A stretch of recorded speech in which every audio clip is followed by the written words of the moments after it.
Забыть родной язык значит забыть родину. Эти слова великого классика стали эпиграфом к проходящему в Карасуйском районе фестивалю «Айтматов и язык».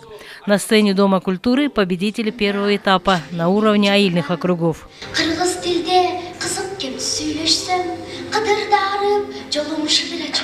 Состав участников многонациональный. Разобрать, кто есть кто, можно только по костюмам. Все они одинаково чисто говорят на кыргызском.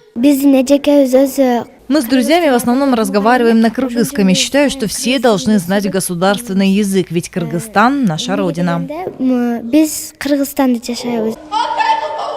Участники фестиваля соревнуются в нескольких номинациях: художественное чтение, написание эссе и исполнение сценок по произведениям Айтматова.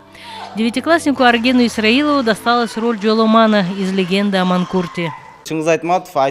Манкурт – это потерянный человек, он не помнит своего языка, своей истории, не знает своих корней. Айтматов предостерегал нас от этой беды.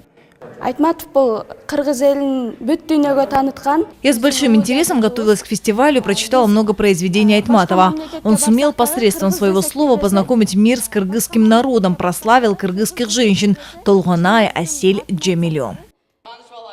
Этот фестиваль не только дань памяти выдающегося писателя, но и повод поднять такие серьезные темы, как сохранение родного языка, любовь к родине, гуманизм.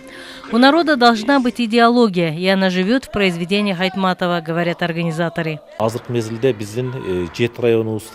Такие фестивали мы проводим во всех районах Ошской области. Финальный тур состоится 5 декабря. В конкурсах принимают участие не только учащиеся школ, студенты, но и работники различных предприятий и организаций. Победители отборочных туров примут участие и в праздничных мероприятиях «Ош в судьбе Чингиза Айтматова», посвященных юбилею выдающегося писателя, философа и гуманиста, которые пройдут в Оше 2-3 ноября. Гульбара Кинджеева, Акжол Айбашев, Общественный первый канал, Ошская область.